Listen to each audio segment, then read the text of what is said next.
Right, okay, right. So tonight's episode, we've got John Tantalon on the show. John does various ghost walks around Edinburgh and surrounding areas. I've recently seen him at the SPI conference in Glasgow, and thought it'd be quite good to get him on the show, discuss some of his stories and get a bit better insight kind of what he does, and just a bit of insight to some of the stories really as well, and could pick his brains about them as we go. Couldn't do that when he was on stage. So how are you doing tonight, John? Brilliant. Yeah, it's great. Weather in Edinburgh is surprisingly nice for the time of year, considering how windy it was yesterday, but it's a lovely evening out there. So general, all good. That's been funny, the weather. I mean, it was right blustery, kind of Friday around to Saturday, and then a wee bit yesterday. Today, it's quite mild, isn't it? Yeah, it's still warm. It's like 17 degrees or something. Just that kind of wild wind yesterday where everything was blown all over the place. Yeah, that's it. Rooted and everything. There's bits of trees lying everywhere. I mean, so as I say that, I was interested in getting you show. So I've been really. Could you do a short intro about yourself and mainly about just your ghost tours and stuff like that, and I'll kind of pick your brains as we go, if that sounds all right. Yeah, certainly, sure. Well, what I did was I've been doing this for many years. When I started off, with my interest in sort of the paranormal was from a young age. My granddad was a great storyteller, and he told me a great ghost story, a nautical themed ghost story called Slangy Bar. And, that kind of got me started from a young age. So when I set out to do my first book, which was called North of Edinburgh Nightmares. And it was a collection of some of the stories I'd picked up over the years from other people, so lesser known ghost stories from Edinburgh. So that was the first book. The second book we did a year later was first-hand accounts of people with stories from Edinburgh in different regions. So we did one from Portobello, a chapter which was, covering stories I'd collected over the years. There was one from Queensferry, which has an abundance of good ghost stories. There was a chapter from Leith, which, Leith was independent to Edinburgh up till 1920. And that had many good stories. It was a port, so there was, lots of stories attached to that. There was other chapters in the book as well. There was one, or was it in, it was going to be in the next book, about the haunted theatres and haunted cinemas of Edinburgh. We did a whole chapter on that. There was one about the haunted pubs. There was a chapter on the hospitals with ghost stories. So it's been an abundance of things there. And then, went on to do the ghost walks, went on to do, some investigations with other groups and stuff. But general, all-round spookiness. Do you find, a quick question just so I remember this one, do you find when you do the ghost walks, do people come forward with stories during the ghost walks to you as well? Yeah, very much so. So we did, and we've done them for a number of years now. We do one down in near Wardy Bay, down in Trinity, part of Edinburgh, which is quite a posh bit. We do one in Cramond, which is sort of along the coast. We did that one there. We've done one in the New Town. So that goes from the Dean Bridge in the sort of Newtown area right down to Stockbridge, and that's quite a lot of walking, a lot of stories. But the one we did for this year was Portobello, which is Edinburgh's seaside. Well, that was, some stories with that one. We had everything from, somebody claiming to be, someone gave her a dead arm at one of the stories, and a few people have came with the same story that don't know one another, I don't think. Mm-hmm. And then we had a kind of real life murder story on it. There was a couple of them, and there was one guy that was on the walk, and he said, "I've not thought of that story since I started." He was a CID officer. He says, "I was in that case." Oh, that's interesting. On about, and he was telling me all kinds of other details to the story. That was good. But in regards to spookiness, that was a weird one because there was some like 2 or 3 separate people on the walks, different ones, all had a similar thing go wrong with them with a dead arm. And one of the people that was on the walk, she didn't realise that the story was going to be where it was. She went, "That's the bottom of my garden." She says, "For some reason, I've always told my kids never to go near that wall. And I've never thought why until we told the story." So that was a good one. We liked that too, a lot of pieces coming together on it. It's funny how people pick up on these things as well. I mean, that's it. And do you find that quite a lot as well? I mean, before we go into some of the stories and stuff, do you find it when people are on the ghost walks, they pick up and energies or like something that's been there previous or whatever else, especially you know what it's like if there's been a murder somewhere, it always kind of almost leaves a stain in the area or whatever, something like that. You know what I mean? Very much so. One of the walks we do, which one was it? It was the Wardy Bay one. And the last story on the walk is down a really old set of steps that called the Wardy Steps, and they were built for people to go to work in the harbour, so they wouldn't have to take the long way round. And I had a psychic medium up last year. We did a Halloween walk there. He was from Hampshire, from Aldershot, a guy called Dan Hill. And he'd been to Edinburgh once before. He'd been on an investigation in Niddry Street vaults.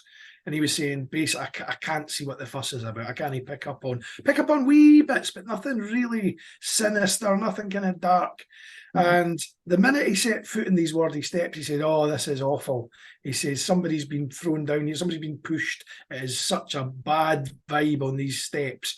And we got to the top, we're going to the first story, and he said, "I'm telling you, John," he says, "something's following us." He says, "It's giving me the heebie-jeebies just thinking about it." And, that was interesting because he was genuinely quite freaked out, the guy, by it.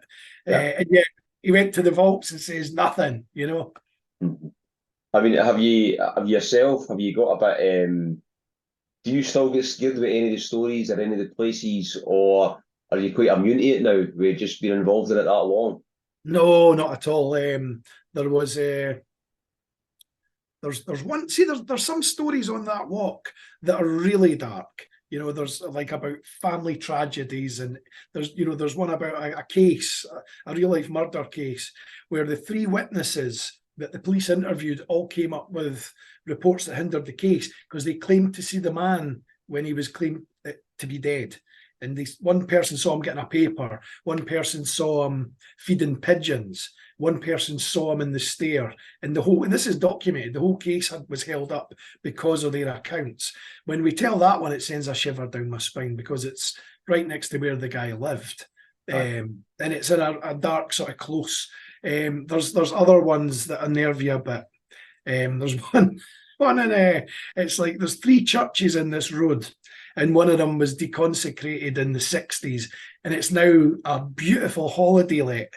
And the chap that was working on it in 1980 said they found these coffins underneath the floor when they were fitting central heating. And I always think, A, are the coffins still there? Because they put the plinth back.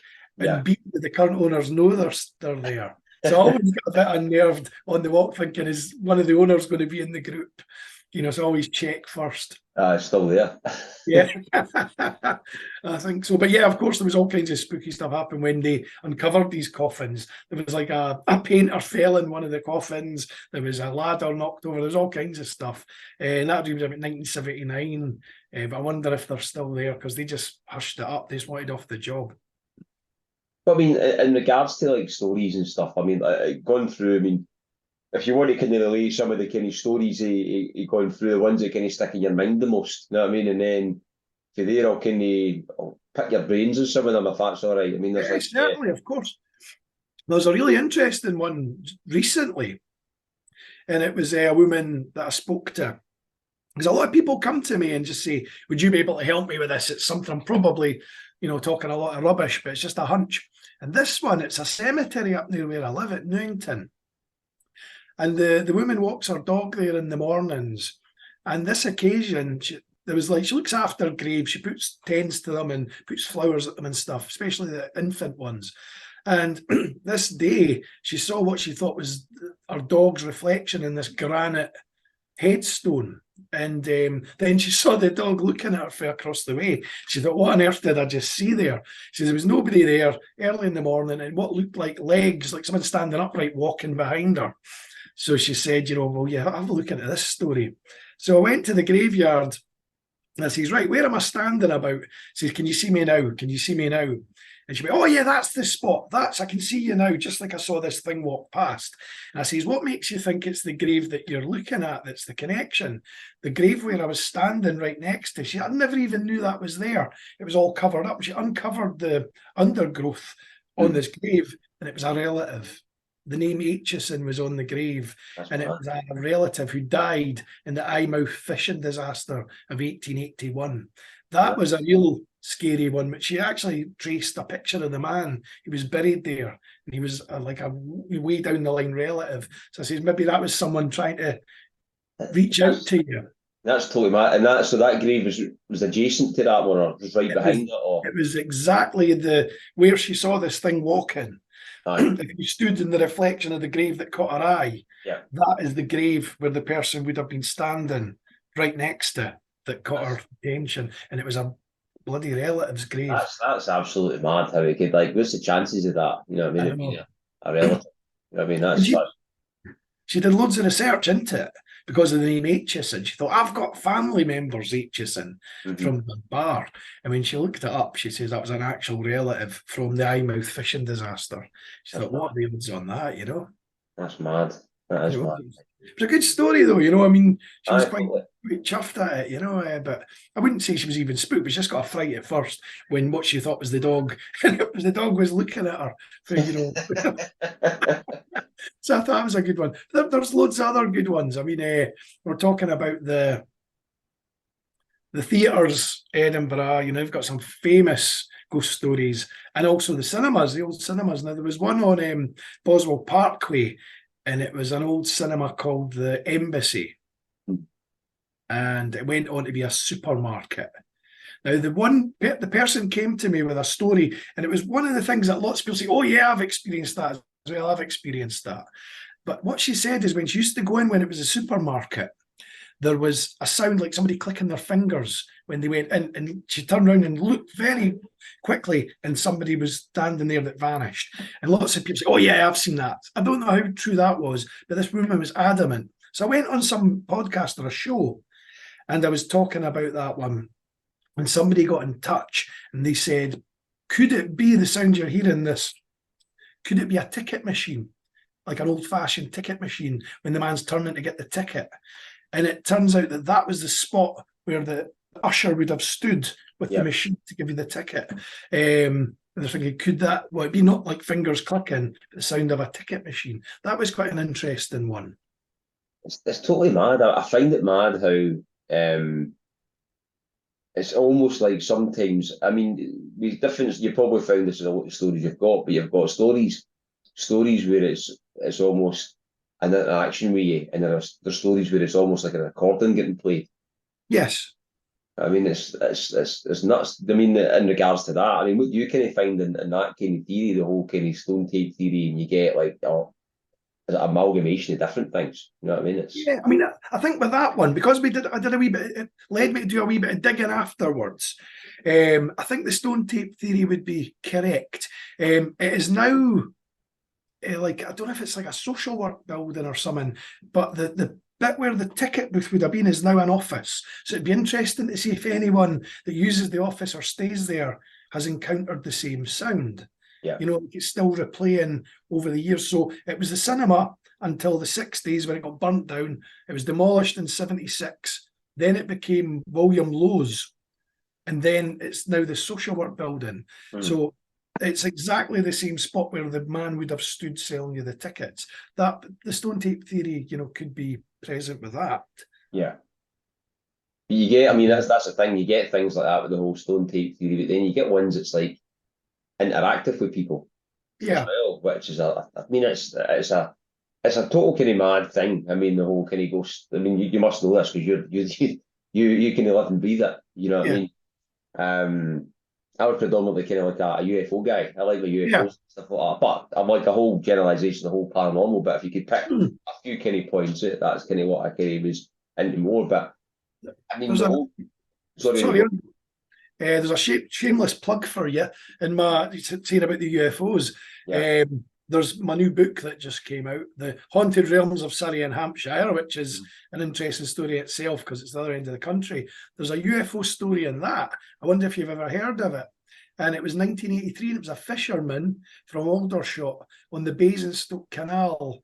And his name was Alfred Burtu.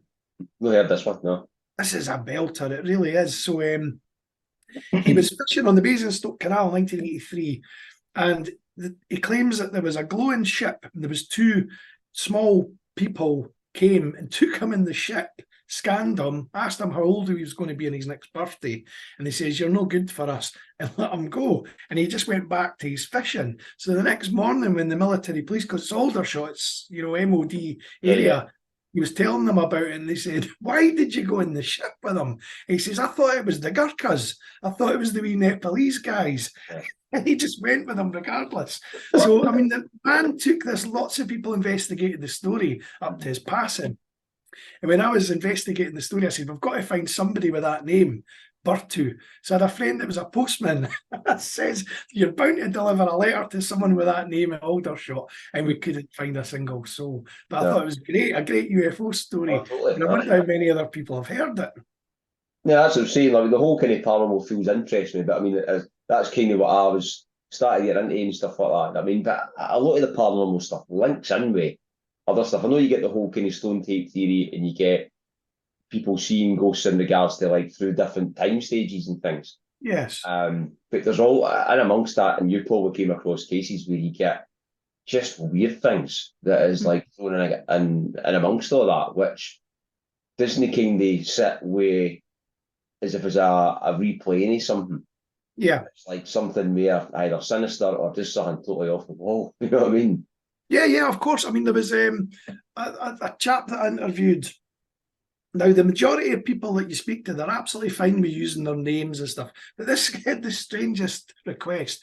And he came out with a name. He says, don't call me my real name, call me this. And, I'll go with somebody else's name. aye, this is what's that all about. But it was a brilliant story. And he was a very nervous guy. And it happened, and it was to do with a cinema, an old cinema that's long gone. And it was one of the last screenings of a film there. And I think it was Exorcist 2 he went to see. And his pal went away on the bus, and he was taking a shortcut down an alleyway at the back of the cinema, and he heard all this commotion. There was like shadows fighting. He could hear screams and stuff, and thought, "Oh no, I'm going to get mugged." And eventually, when he went round the corner, there was nobody there. There was absolutely nothing. He thought, "What on earth have I just seen?" And he was telling people the next day about it and that. And he said, "It really unnerved me." And when we did some digging, it turns out in the 60s there was a race course, like the dog racing nearby. Yeah. And somebody had left the dogs and got stabbed down the lane, and they dragged themselves where they died, where they were found the next day. And it was the spot where he'd seen and heard this commotion. And it wasn't until I told him that he went, "I'm never going down that alley ever again after that one." It freaked him out even more. And that was 1981 it happened. Wonder. So, yeah, I mean, it was one of those things, there was a terrible incident happened in that lane in the 60s. What part of the city, I mean, for you, has got the most kind of activity or the most kind of area that kind of keeps you out the most? Or maybe that's probably two different questions, you know what I mean? But we'll say maybe start with the most activity in part of the city. What would you kind of say it was? Okay, well, I mean, I now live up the town. I lived all over, but I lived down at the North of Edinburgh for many years. And, the famous places, you've got Greyfriars with the Mackenzie poltergeist. You've got the vaults have got, many stories of people, with things happening there. But as a whole, I don't know. I mean, Leith has its fair share of stories. I mean, there was the story of a man that he was a wealthy man. What was his name again? And he's seen in his Highland attire on a certain part of the street in Leith. Lord Balmerino, his name was. He was a Was he a Covenanter? And he was beheaded at the, down in London for his part. And right up to the end, when they beheaded him, he gave the executioner his snuff boxes. Have this, pal, before they chopped his head off. He's been seen by lots of people over the years in this part where his house used to be. It's now a Catholic church on not Junction Street, Coburg Street or something.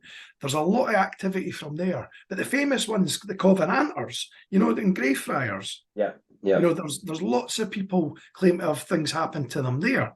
There's one incident. I mean, I've not got a huge amount of things that have ever happened to me, apart from one, which was very disturbing. But it's like the old Covenanters prison. There's loads of people claim, whether how true it is, I don't know, about being scratched, being, things happening to them on ghost walks there. Yeah. So I was on a ghost walk with a friend that used to work for City of the Dead tours. And he'd finished the walk. We were just closing up the wee bothy for the night. And we were standing near Mackenzie's tomb. And this guy in a white shirt came past us and said, he's still got his earring, And we thought, what was that all about? What's he doing in here at midnight for one? And he wandered off. So I was telling a friend of mine, who's an author called Graham Milne. Graham's done a lot of books about Aberdeen and things, and he's now a tour guide in Edinburgh.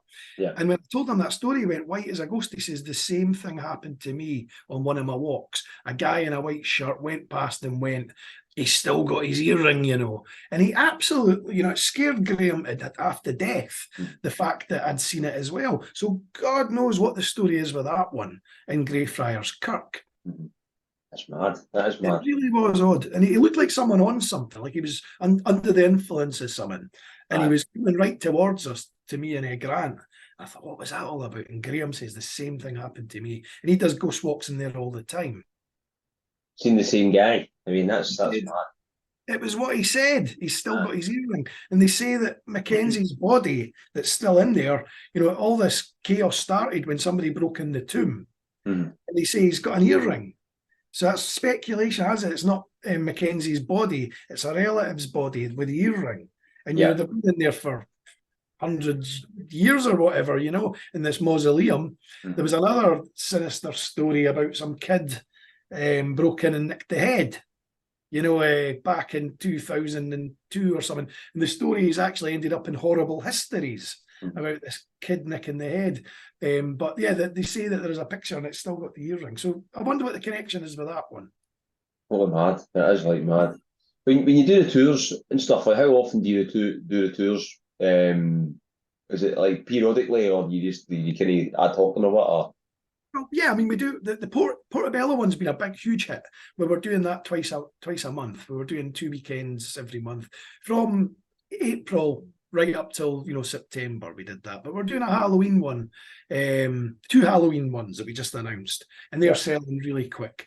But the Portobello's good because it's right by the seaside, and whenever people visit Portobello, they always think of the prom, that the bulk of this is in the back streets, it's in the alleyways, it's in the parks, and it's got some incredible stories attached to it. The other ones we kind of do periodically. We do them around about Halloween. We'll do them on special events. If people book them, if they can get a group together, we do them.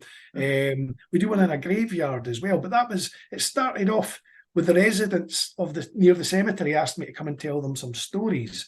Yeah. And people have said, can we book in groups? So we now do one, I don't know how often we're going to do it, but that's in Warriston Cemetery.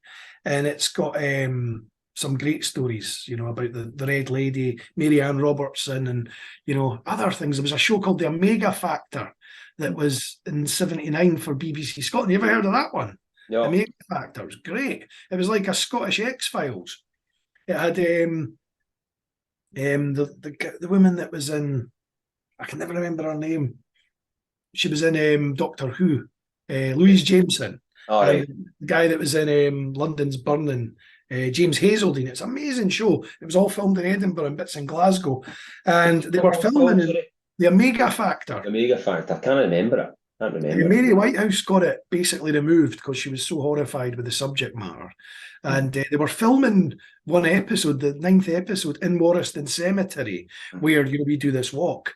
Yeah. And there's some real spooky stories about the camera crew, how they really didn't want to do a second series after that.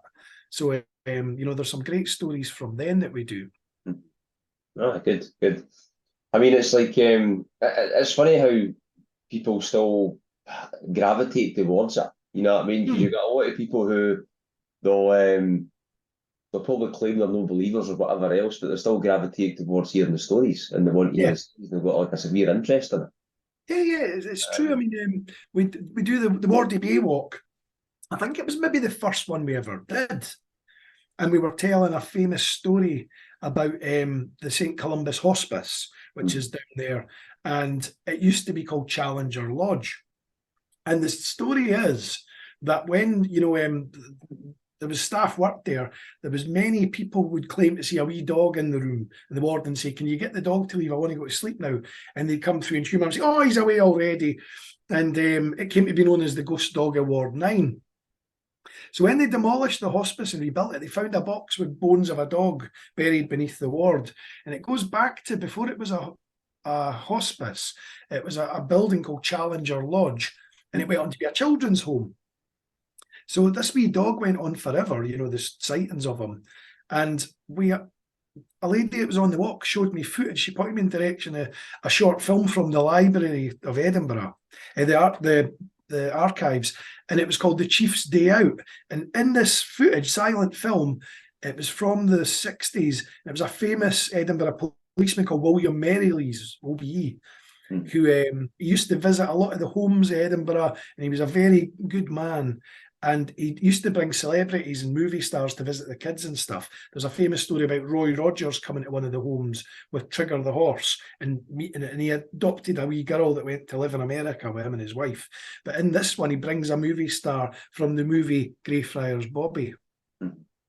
The actor, the dog actor, and he lived out his days in the hospice. So could that wee dog be the ghost dog of Ward 9? The bones. The bones, you know what I mean? It's a great story. It's mad to get like the whole kind of synchronicities kind of link into them as well. You know what I mean? Yeah. So the lady that was on the Ghost Walk, Judith, she worked there for many years. She had a few sort of good UFO stories as well.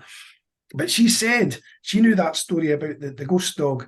And she said there was one time she was in there and there was a man in the room in the ward on his own. And she went in and she said, in her words, I disturbed a private moment. He had another man with him in the ward holding his hand. And she went, oh, I'm terribly sorry, and shut the door. And she thought, what am I doing? She says, there's no visitors. It's past visiting time. She went back in the room and the man was dead. He'd passed. And she said it was the same man that was holding his hand in a suit. It was, it was almost like his spirit was passing and he was saying goodbye. And she said it was an incredible moment. And it was him. She says he was a headmaster, and that's what he looked like when he was at his everyday work with this dead smart suit on, And she said it really haunted her forever, this image of the man saying goodbye to himself. It's mad. It must get you thinking with all these stories, you know what I mean, as well, about afterlife and kind of what happens when you die and all that kind of stuff. So it raises a lot of different questions and some answers, you know what I mean, when you see obviously there's kind of ghostly goings on and all that kind of stuff as well. You know what I mean? It's an interesting kind of subject, like, you know what I mean? That's what kind of interests me with it all as well, about like it's not just the kind of the ghostly activity, it's about why are you seeing them? What's the whole kind of the purpose of it? You know what I mean? Yeah. And then when you see things like that, obviously, you know what I mean, where are they going when they die and all this kind of stuff. You know what I mean? It's interesting, like. Well, Judith said when you go, she said the man had a look of complete serenity when he passed. Like, that's me. I've had my time, and he was just saying goodbye to himself. She said her words were it was a private moment she disturbed, and she said it was a feeling nothing scary, but just a complete tranquility is what she described it as. What's the strangest story you've heard? That's easy. So we do the ghost walks. There's me and my collaborators, Kerry. Kerry's the woman that does the ghost walks for me. Yeah. And Kerry's got a great story. And Kerry told it at that thing in Glasgow. She did. She told you it. So basically, when she was young, she lives in an area called Gilberston, which has got a big manor house where they had sort of like all kinds of spooky encounters as kids. It was an old farm, so they saw things in the sort of bits of the farm where they kept the animals and stuff. But the strangest thing of all was her and her pal were playing in the fields on the way to what's called New Hales House, New Hales Estate. Now, New Hales is very haunted. It had a family had it for many, many years, called the Dalrymples. Now, the Dalrymples have a connection to a playing cards or coat of arms called the Curse of Scotland, which is to do with a tragic event in history. But it's got a lot of history about the Dalrymple family. So anyway, back to Kerry, she describes as what she saw that day with her pal can best be described as a troll. There was a wee 2-foot figure, looked like its neck was connected to its body, like by clothes, and it was a rusty brown colour. It just looked at them for a while before it ran away into the grounds of New Hales Estate. And she tells this story with such conviction. She says, "You can call me a liar if you will, but I swear blind, this happened, this strange wee character that we saw there." So the Sun, after we did the thing in Glasgow, the Scottish Sun asked us if they could run the story. It was Aaron Halliday got in touch. Yeah. And we says, yes, certainly. So we did the story with them. And it was, a big connection to them about Norway, about, during World War II, Norway were allies with Edinburgh. They set sail their trawler boats and they came here to join in the war effort and do minesweeping. What comes from Norway? The legendary trolls. So the Sun says, we're not doing your story, it's far too weird.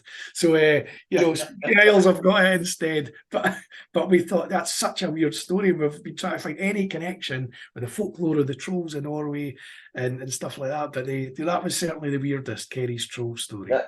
Ron Halliday had a story as well. I'm sure he relayed a story back in the day, and it was the same type of thing. Where I'm sure he said at the time, I might be quoting wrong, you know what I mean? But I'm sure he said that it was an engineer. An engineer was out, that was the guy's occupation. I mean, it was the right. At the time, but he was out walking his dog. And he said he seen someone running towards him and he thought it was either maybe another animal or something like that. But when he got close to him, it was like a troll-like figure.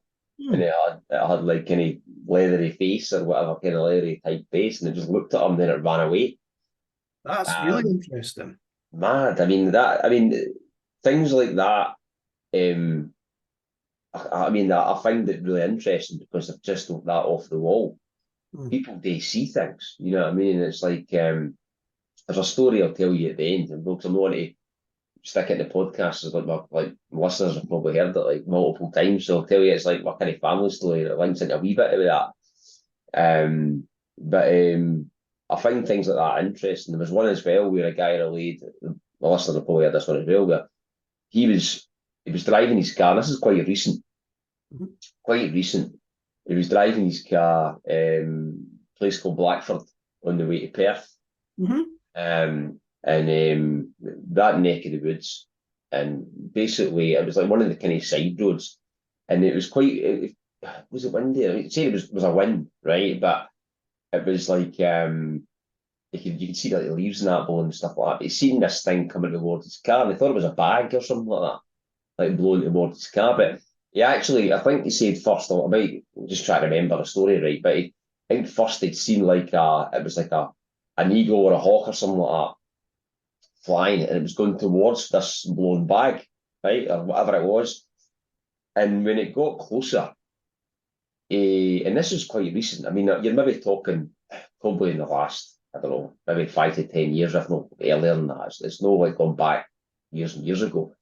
So he said he was driving it, and when the thing came to his car, he said it looked like, for one, the way he described it, he said if you had a maple leaf, a large maple leaf, maybe about a foot, maybe a foot and a half, something like that, like wide, kind of diameter type thing. And he said, but the thing had hands inside it, and it was like white.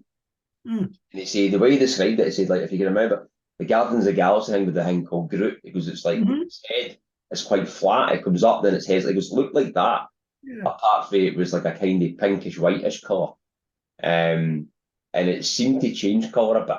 And he said he could see, he goes, when it came across his windshield, kind of like, he kind of braced himself to it was going to hit his car, but it just kind of swept over it with the wind. And he said he could see like muscles on this thing, body and all that.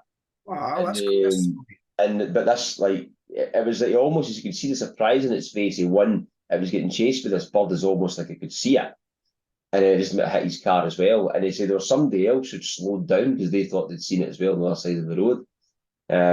Mad story. I mean, but you get stories like that. Brilliant. You get stories like that, like peppered about the place. Hmm. I found that kind of interesting. It was like it was a kind of strange story, but he said he could relay the story, but it wasn't like to come on and tell the story. You know what I mean? Right. It's just obviously like people. Yeah, you know what it's like. People just they're a bit of kind of reluctant to come forward because especially stories like that. Yeah. Because people just think you're nuts and stuff like that. You know what I mean? But I mean, it's like That one's really good. guy got scruples. You know what I mean? And he was like telling the story. He just was like, yeah, it's definitely happened. I mean, it's like in the car. My wife was like sleeping in the car, and I'd seen all this thing. He goes, I could see detail in this thing when it over the windshield of the car. Hmm. Totally bonkers. That's Yeah. brilliant. I've never heard that one. Is it in a book or is anyone? Oh, he contacted me. I've got it. Right.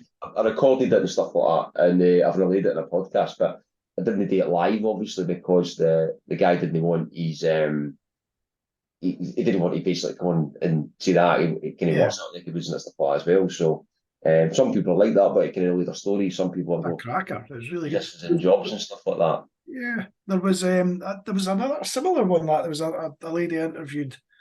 She was a barber, and she gave me an incredible, sort of brilliant story about two stories, as a matter of fact.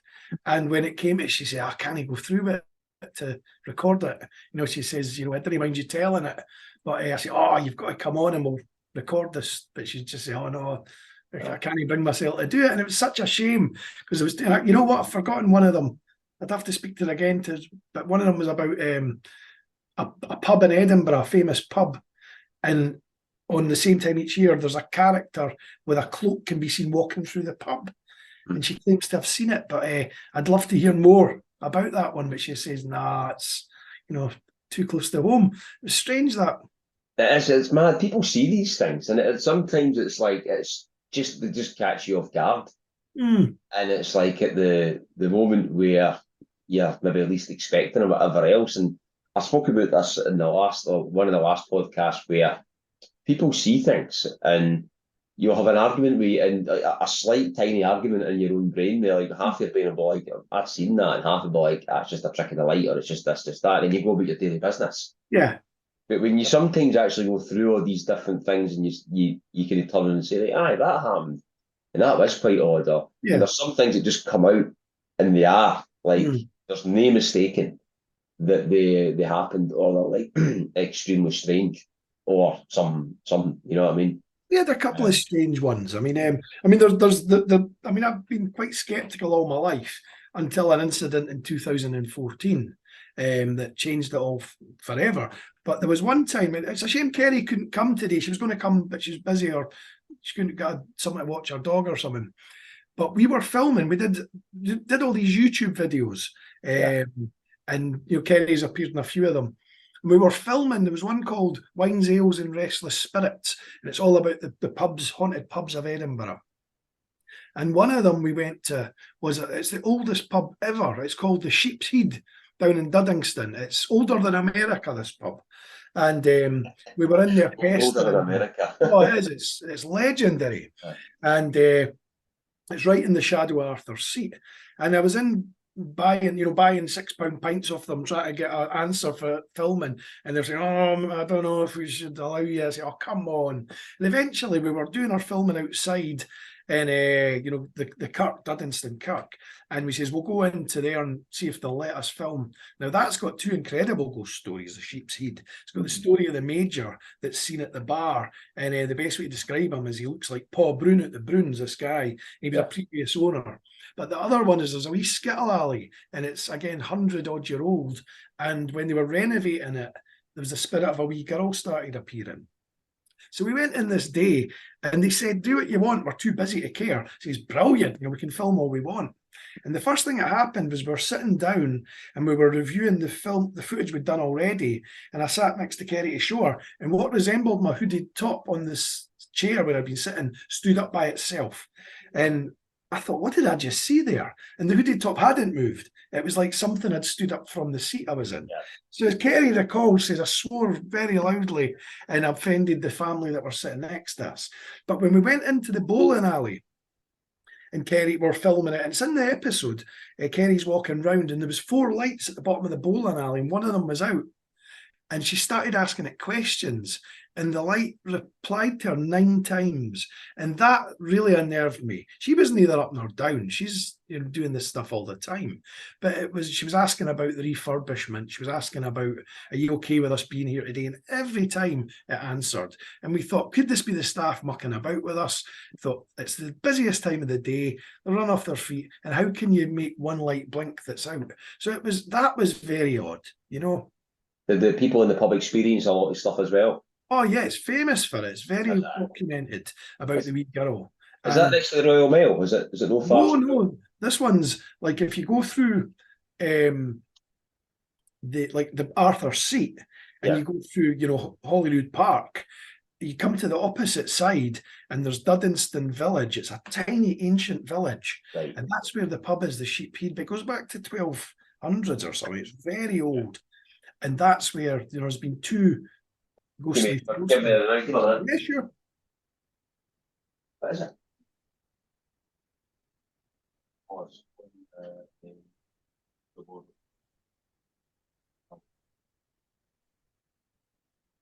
Sorry about that. Okay. It's my wee birthday tomorrow, and my wife's looking for the present that I've stashed it. So I heard a rattling at the door. What's going on? Just try to open slowly. Like a film host. It's coming to life. I'll tell you a funny thing the other night there. I was like, I'm in, so I've got like a couple of keys for it, and it's basically like a double kind of set of French doors on the end of the garage. And I've insulated the garage and all that kind of stuff, so it's quite cosy in that. And I was in the other night there, and it was that windy. I've got a key with a lanyard on it, and the key had wrapped itself on the other door. I couldn't get it. Oh no, that's brilliant. So I walked in here, I was like, I managed to get it. I eventually got it. You know what I mean? So sorry, so I cut you off there. What were you saying there? Oh yeah, the Sheep's Head story. So yeah, it's famous. I mean, there are 2 very famous documented stories about the previous owner that looks like Paul Broon at the Broons, and the wee girl in the bowling alley. And we got at both barrels that day. I mean, it was incredible. And the fact that we had witnesses, I mean, it was Kerry and myself both witnessed this. So that's a good one we tell in the Ghost Walk. So that's, I mean, so I take it you just, when you set them up, it's like you'll just do like a set area and have it there, and you travel far when you do the kind of walk or whatever, or... Yeah, I mean, the Portobello one, it's Edinburgh seaside, so it's down by the water, the Forth. So we walk the back streets, and there's like maybe 12 stories on it, all from the area. We call it Portobello and its haunted neighbours, because some of the stories are out with, like the Duddingston one with the Sheepshead pub. We've got the one about the New Hales estate, one about Prestonfield House. So there's things for just down the road, but the bulk of the stories all happen where we tell them.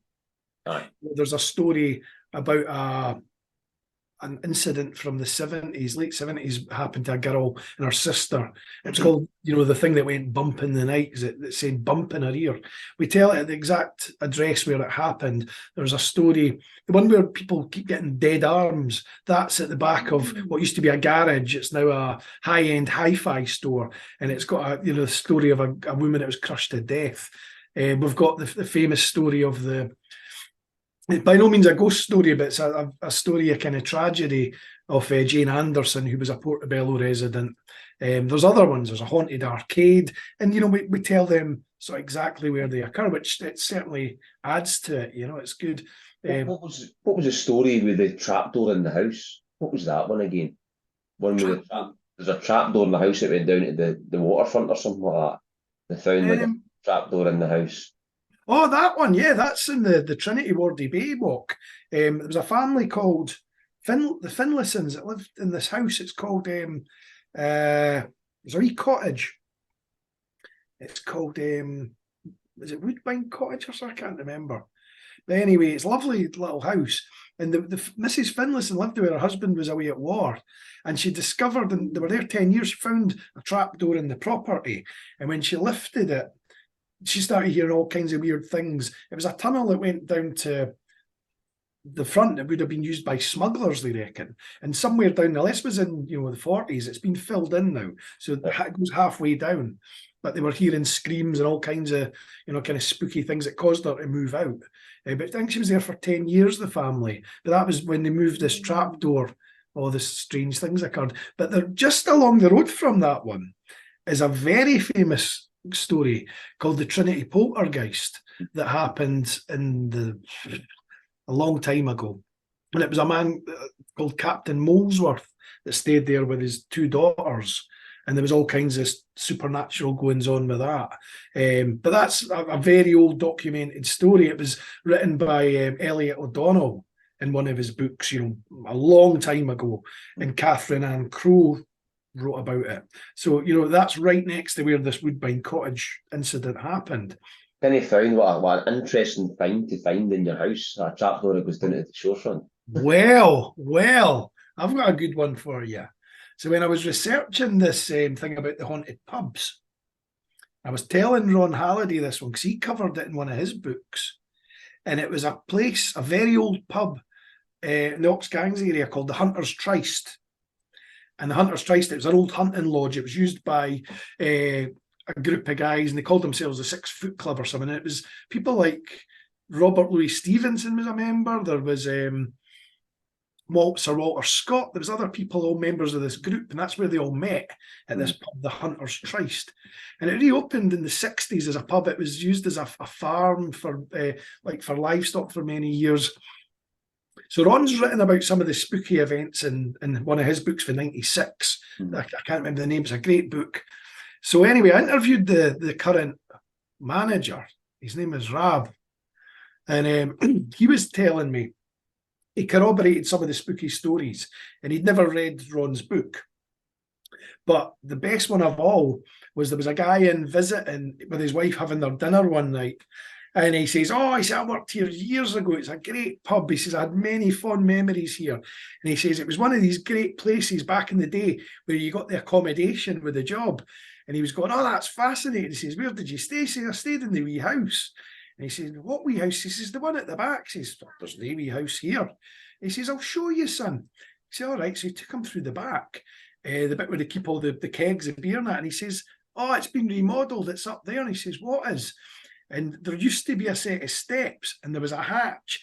And he went up on a ladder, he opened the hatch, and there was a whole house above the place. Just I never knew it was there. There was a calendar on the wall for 1980 or 90 something, and it was still there. And it was a whole house just left above the pub, and that was eerie. It was really quite a creepy feeling. And we filmed in it. We went up, he let me filming it and stuff. But that was a great story.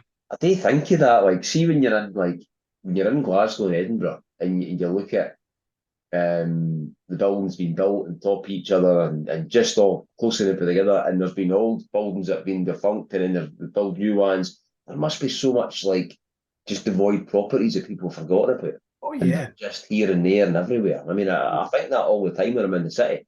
Yeah, I'm always looking about the architecture and stuff like that. And I'm always thinking about, I wonder if anybody knows there's anybody in there. I wonder if it's I know, especially when you see really quite fancy buildings with really dilapidated windows, and you think, what's behind there? Has somebody been in there for God knows how long? There was another story. This was a tragic story, and it was when the one about the guy with the alleyway next to the cinema where they heard the commotion.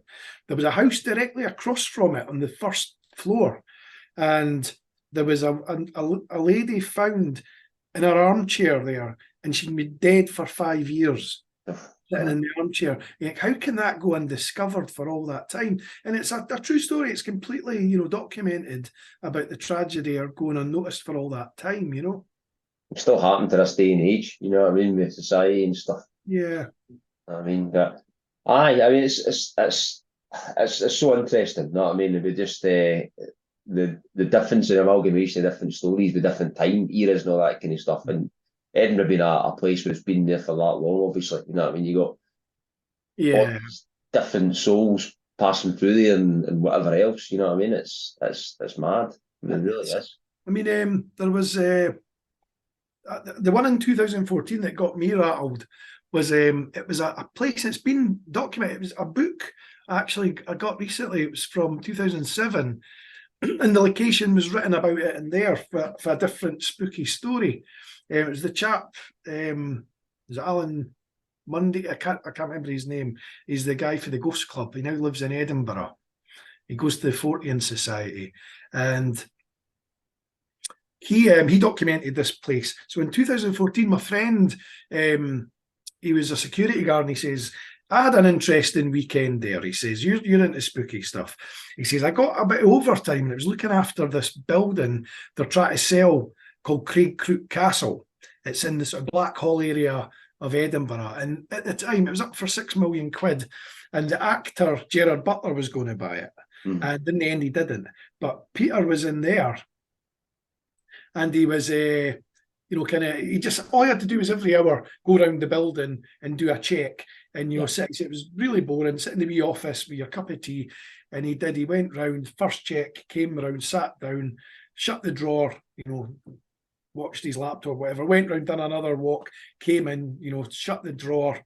And 6 times before he realised what's opening the drawer, says there's nobody here. And he says, you'll have to see this place if I get the keys again. And we did. So the next time I went, and we went round, and it was night time, and it was great seeing this big castle in the middle of nowhere. Nothing spooky happened. And, we came another time, took some pictures, and he says, right, last time I've got the keys to this place before we're giving it up. He says, do you want to look? And it was 2 a.m. I was on a night shift. And we went in and he says, we'll do the walk round, or do you want a cup of tea first or that? He says, we'll do the walk round. So we went to the first floor. It was all good. Now, incidentally, there was no power here. It was just with torches. And we got to the second floor. And the first thing that happened was a door opened by itself. And I thought that could be anything. That could be like a floorboard or something. So the next thing that happened was halfway along, there was a big brass doorknob, fell at my foot, just fell right in front of me. And at that point, the door behind my pal went whoosh and swung open by itself. And there was a big scent of like flowers coming down the hall. And at that point, we ran for our lives. And he said, I'm not doing the rest of the shift. I'm coming with you. So... You froze. You there? You there? I think you froze, John.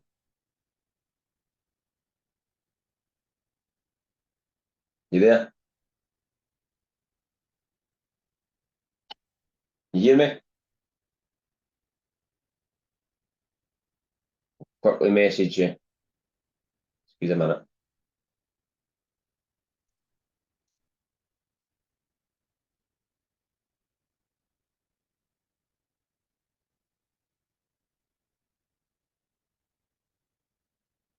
Yeah, but I must have lost my internet connection. Aye, that's you there now. Sorry, in a minute. I was just sending you a text. That's it. I'm back in. Yeah.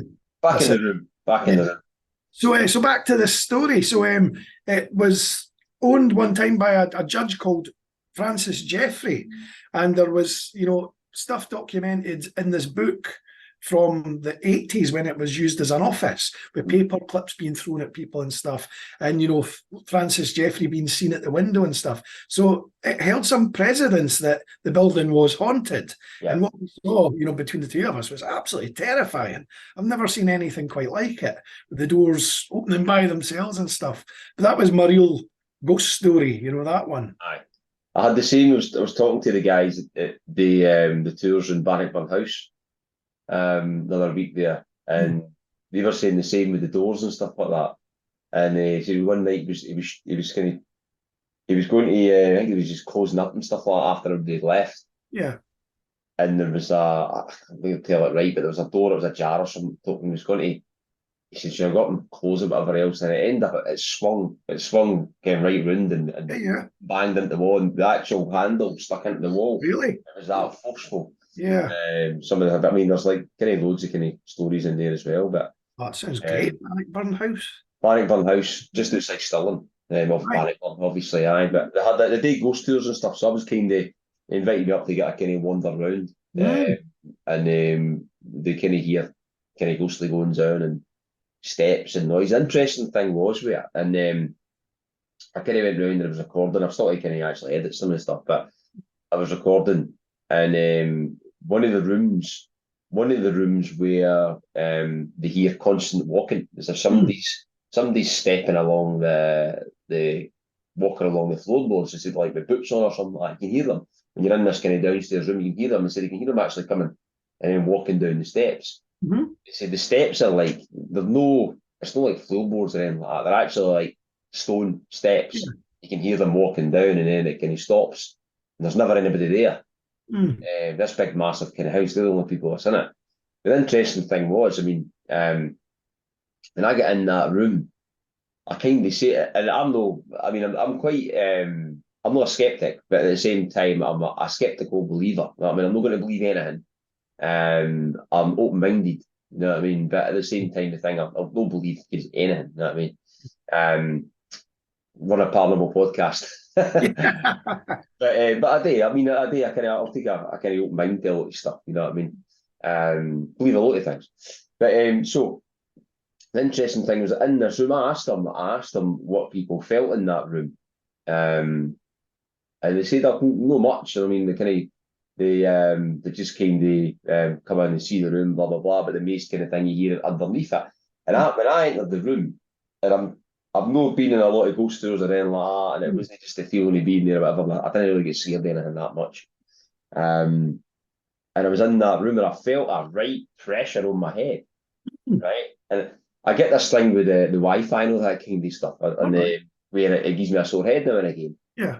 So, and it's called electrosensitivity. So I just manage it, right? And it's actually all right now. So I kind of a hardliner for in my house. I didn't use mobiles that much. I use them like sparely for work and stuff like that. And I just limit it. So it's fine. It doesn't cause me issues. But if I'm highly exposed to EMF or EMR, I'll feel it. So if I sat all day on a mobile phone and I was on Wi-Fi, I'd come home and I'd feel my wife's phone and I'd feel like things a bit more stronger. It was kind of like that sensation, right? The funny thing was I never had it before. I was in that room, and I had this kind of funny sensation. It's almost like that same type of feeling. Although it was a bit different. It was like there was more like a pressure on my head. And I kind of thought maybe it's just somebody's phone, maybe it's like a mast outside this place, but as soon as I left that room, it went away. It was only in that one room. I felt like that. That's And something else. I said to him, and I actually said to him at the end, I said, the reason I asked you that is because that was the only room I'd had some type of feeling in. And the feeling was just this, it was just like a bit of a kind of funny head and then pressure, felt like pressure on it. And a few months prior, they had a trap cam set up in the corner. And they recorded like 30 seconds. It was like set for a kind of 30-second interval in that same room. So they had it sitting in the corner because that was the room where they had walking all the time. Yeah. Somebody walking across the room. So it was one of the kind of nicest rooms in the kind of house. It's not kind of still, it's kind of derelict, half derelict, you know what I mean? But it's just like kind of all unpainted, all plastic walls and stuff like that, with nice corners work up and stuff like that. But it's just floorboards and stuff. You see, you can hear people or somebody walking across the floor as if they're walking back and forth with a stick and things like that, or then coming down the stairs. And there's nobody upstairs. And the place is totally empty. You'd hear somebody if there was somebody walking about, and you'd hear them. It goes, but it's just that one room. That was the one room I heard that, and I felt that way in. And they said they'd set a trap cam up in there, and there was a kind of, I think there was a mannequin or something like that with a dress on it, and had the trap cam underneath that kind of point in the middle of the room. And so it kind of put you in the picture. We've got a kind of large, kind of square bedroom. It's quite big. Yeah. We've got a window on the wall, kind of facing, I'd probably say it was maybe facing east or maybe south, right? And then you've got another window in this back wall here, right? Which would have potentially been on the kind of quarter area, right? So you could see the light coming through. It's on the trap cam, right? So it's triggered obviously by a motion sensor or something like that. It's maybe like a what do you call it, infrared or something. The beam's broken or whatever. Someone set it off, and it records for 30 seconds, and you see, so you can, I'm trying to analyse what causes this, right? But what you actually see in the video first is you see a long shadow getting cast Right. across the middle of the room, Yeah. right? Diagonally across the middle of the room. And then it starts to recede. And then someone comes up there and it looks like there's something walking, and then it disappears. Oh, wow. And it's like, so they were the same. Obviously, they want to try and find out what it is, if they can recreate it and stuff like that. But when you look at, it's a funny one, because when you look at where the sun was cast, it's like upstairs room, and when the sun was casting in, even if it was something at the window to cast that shadow, it wouldn't have cast at that angle, because No. the angle of the sun was casting in that way, and you could see the short line angle on like a door facing. It was in another room, so you could tell the sun was coming from that way, and this was casting it that way. But it was the way it recedes back, and it's like it kind of sun comes out of it Right. and moves. It's mad. It's actually Brilliant. it's a really it's a really good video. You know what I mean? It's very send, is it? And I mean, it's only 30 seconds long. You know what I mean? But I'll send you a good one after this, one that I can't publish because it's the location of where it was. But I'll send it to you, and this is a belter. Wait till you see this one. I've got one as well, saying you, but it's, I mean, I didn't publish it, but I've shared a wee bit of it before, but it's because I'm not permission to share or whatever else, so it's mainly I didn't want to somebody can see it, but this was an interesting one. It was at Mark Inch. Mark Inch, there's a hotel up there, Mark Inch Hotel or something like that. It's a big old kind of stately home type thing. And there was 3 girls at a wedding. And my mate had sent me it. He basically sent me it and said, because he knew I was interested in all this kind of stuff. And he said, wait to see this. And he showed me. And he showed me the chat they were having as well. And so 3 girls at a wedding against, basically just get a picture. And they're all kind of tightly in together, kind of cuddling like that. So one's here, one's there. You'll see the picture, right? So, and then there's another one there. And when I looked at it to start off, I couldn't see nothing, right? And it looks like somebody squeezed in, and their chin's over the lassie's shoulder. Oh, right. Just see them from there, right? Yeah. It's a right thin, gaunt face. They're all smiling. And the first time I seen it, I kind of thought that's just an overexposure. But when you actually zoom in and look at it, it's different facial structure, different teeth. It's grimacing. It's like, and it's even got that, keep forgetting the name of it, that part of your lip there that goes up. Right. It's a strange picture, like, and actually when you, I mean, it's one of the best pictures I've seen. I've not shared it for the fact that it's like, you can share them, but people just like, I know the context of the picture and stuff, right? But you can share them, but people just easily poo-poo it and say, that's just this or that's just that, you know what I mean? Because they didn't know the context there or the background of the picture. But I mean, when you actually tone the lighting down in it and you look at that, I mean, you can see this plain as day. It's even got a shadow line on it. Really? It's not just like a see-through apparition or anything like that. It looks like a thing. It's a weird thing. It's no like, I mean, it looks like a person, right? But a right thin, gaunt person or something else. This thing's weird looking, you know what I mean? But it's a strange one. But I mean, interesting thing was, like, my friend who does a podcast with us now and again, he was fae Mark Inch, and he was talking about how strange it was. And there's like there's a stone circle there as well, right next to the hotel. There's a stone circle. Right. And he was saying about the place is a bit strange, and there's a lot of kind of stories fit and stuff like that. And it was interesting. It was only like a few weeks later I got sent a picture. Right? Synchronicity of that. And a few weeks after that, I got invited to a wedding at the place. I've never been there before in my life. And it was an overnight one. It was an overnight one. Never seen that. That's great. Too much alcohol, never seen that. I was there. It was just funny how it all happened. It was like synchronistic because I went for a walk the next morning to have a key wander, try and find the kind of the stone circle. I never got it that day, but I looked on a Google map to find it. I just missed it. It was actually kind of further up, but it'd be interesting to see what stories were there because that place was supposed to be haunted. But the cameraman said to the girls at the time, like, who was that in the picture? And they were saying, no, there was nobody there. And they were right at this bank of trees at the back. It was like right tight fir trees. You could see this person couldn't have been there without they known. Yeah. That's an odd one. Like, brilliant. Totally. We had a spooky one this year, talking of castles and things. So my partner Joss she's a folk singer. We were up doing some folk event near Aberdeen sort of way, and we were coming back. We went to a few wonderful castles. Went to Dunnottar, castle, went Auchindoun, and we went to Huntly, Mhm. which is up sort of that way. And she was saying, "Oh, Huntly Cat, there's nothing really there. We'll go in there, and it's a ruin." So we went in, and it was nobody there. There was like one visitor, and they went away, and we had the place to ourselves. And as I say, Joss is a folk singer. She started. We were reading a wee bit about the history of the people that lived there. They were persecuted for being Catholics. They were beheaded because they wouldn't give up their religion. And she's singing away on the first floor. She went on for about 10 minutes. I just let her sing away to herself because the dynamics in the castle were incredible. It's a lovely sunny day. She's singing away, and in the end, she sang something in Latin. And at the very end of it, she said something like, if you're anybody there, I hope you didn't mind. I hope you liked the singing. And there was an almighty, like a clap from above. There was nothing there at all. There's no roof on this castle. And it was like a definite clap. Mm-hmm. And we thought, what's that all about? It was great. And Joss says she's never encountered anything really like that, but she's never forgotten this one. That's mad. That is mad. So where was that? Was Huntly? That was Huntly, yeah, up sort of Aberdeenshire sort of way. It was great. Yeah. It was really good, There's so much out there. There's so many different stories. And there's definitely something there.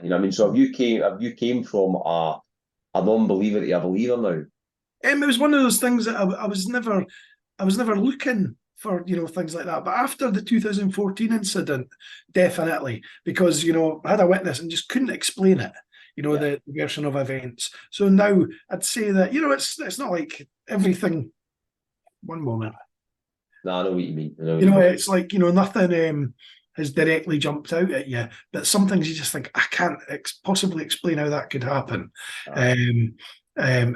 Certainly with the Craig Castle thing. And the more you find about it, finding that book recently, and there was, recorded events from the building, that I didn't know a thing about before that was even more fascinating, I find it interesting as well when you, the stories you've been told, you kind of look into it and not just take the story on face value, but look at not just take it on face value, but looking at other kind of links behind it.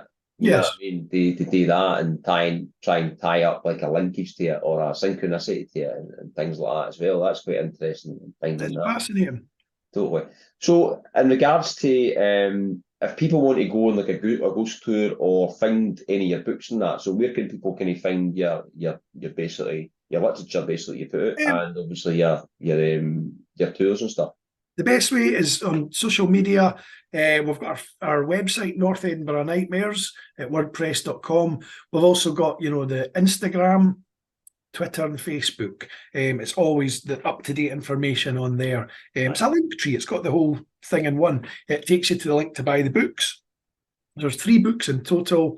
There's North Edinburgh Nightmares, Beyond North Edinburgh Nightmares, and my recent one, The Haunted Realms of Surrey and Hampshire, which is interesting too. But they're all there. If you do a search for either North Edinburgh Nightmares or John Tantalon, and it'll take you to that. I'll put them all in the show notes as well, folks. So if you're interested and want to see some of John's material, just basically you click into the show notes and you'll get it through there. John, you've been a great guest tonight, and thank you for taking the time to come on. And hopefully catch up again soon. Maybe even come on a tour. Definitely, yeah, that'd be great. Brilliant. Thank you very much. Thanks very much.